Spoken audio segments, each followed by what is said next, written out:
The greatest threat to our future is that we build it on a desire to change the past.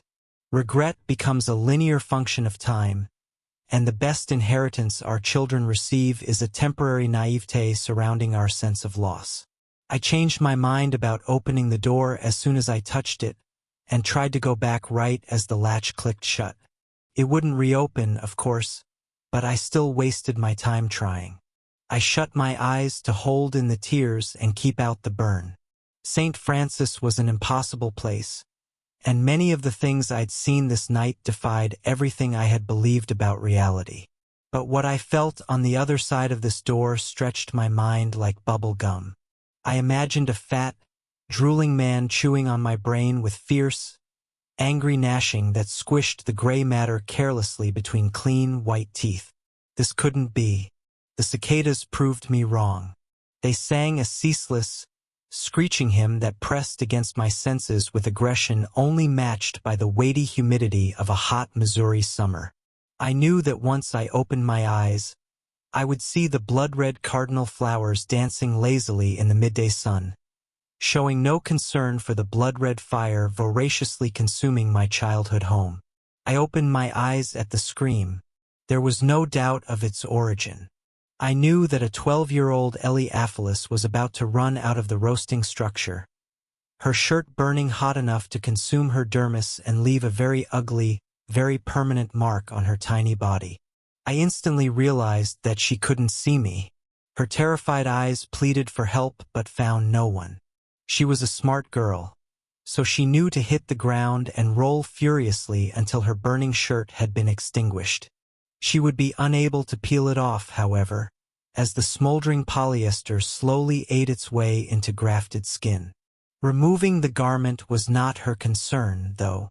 She leapt to her feet and wheeled around to stare at the burning edifice, too terrified to re-enter, too mortified to walk away. "Timmy!" she screamed. "I'm sorry I told you to fuck off. You have to get out of your room. Timmy!" The burning house belched a fresh tongue of flame, and she stepped back. The scream came from upstairs. "I know you can hear me. You have to get out of the house.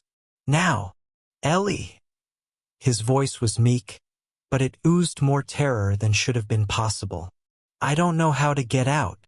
You have to help me." The young girl froze. "Please come help me, Ellie. I'm sorry I stole your computer. I'm sorry. Please get me out of here. It's getting really hot, and I think the fire's coming into my bedroom soon." She sobbed, but said nothing. Then she closed her eyes and charged into the house. One foot had crossed the threshold before she turned and jumped back out, holding her arms over her face. "You have to get yourself out, Timmy. I can't go in there," she screamed to the second-story window. "Yes, you can, Ellie. Please, my door is on fire. No one else is home. You have to come get me." She began weeping openly now. Deep, guttural sobs racked her frail body as she took several steps away from the house. "Timmy," sob. "You have to jump." Sob. "I'm so sorry, but I can't help you. It's not that far to the ground. I can't jump. I can't jump. Ellie, the fire is inside my room." "No." She doubled over, then stepped back farther. "Please jump. You can go in the back door, Ellie. Go around the other side. My bed is on fire. It's too hot." Her jaw quivered. I can't go in the back door, Timothy," she responded in a much lower voice. "Yes, you can.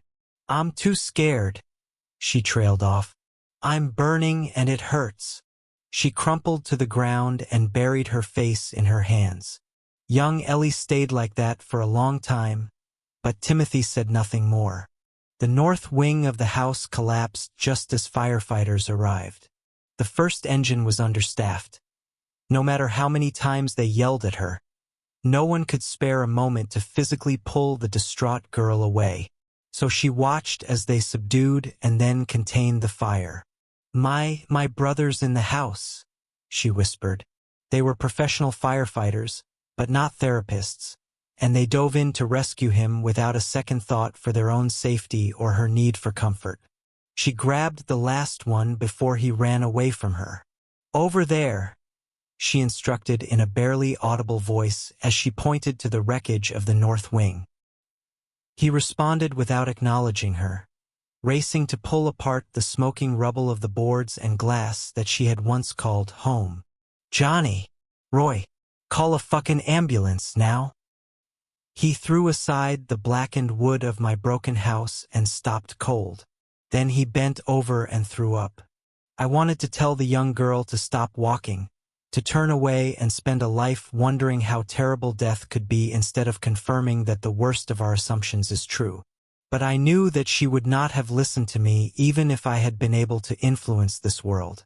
So she drifted onward, pushed less by curiosity than by the dreamlike state of obligation that drives the vast majority of every action we will ever take.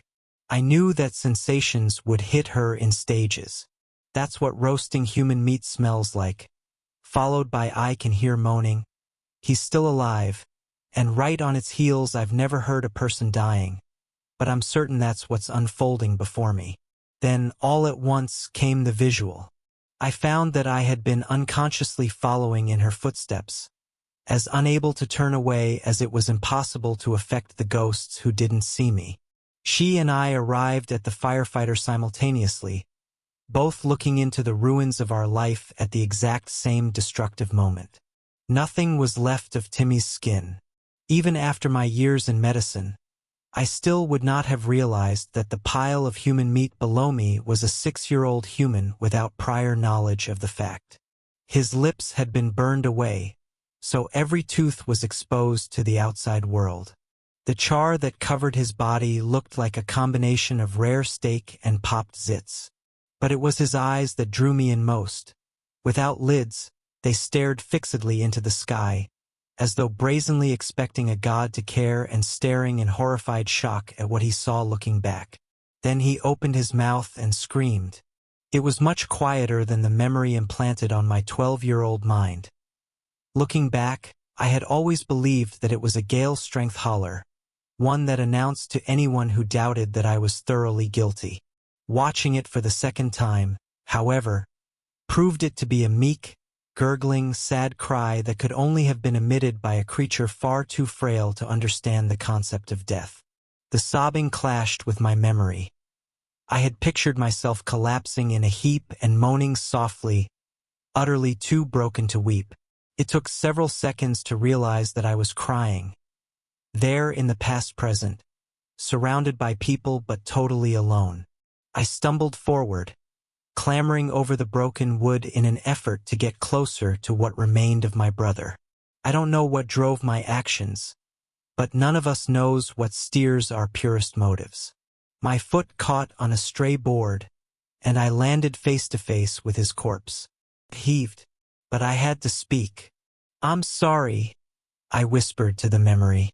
"Every day since this one has been spent regretting what I failed to do. This is why I'm a doctor. But the past doesn't go away." I drew in a shuddering breath. "Please, just tell me that you loved me, even as you hated me." I knew that he was dead, but did not understand the rules of the world beyond 1913. So I hoped. That hope was fulfilled when my brother rotated his head. For the first time, another person acknowledged my presence here. "Go through the door, Ellie." I gasped and blinked. When I opened my eyes again, he was staring upward once more, very clearly dead. Had I imagined his instructions? Hell, was I imagining everything? I turned to look back at the shattered little girl.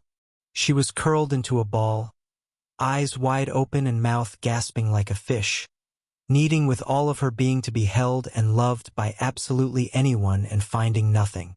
I knew that the mental trauma was burning its way into her neurons just like the melting shirt was dissolving the mid-layer of her skin, breaking it down cell by cell with each tick of the second hand, leaving indelible scars that would forever seek healing that no doctor could ever provide.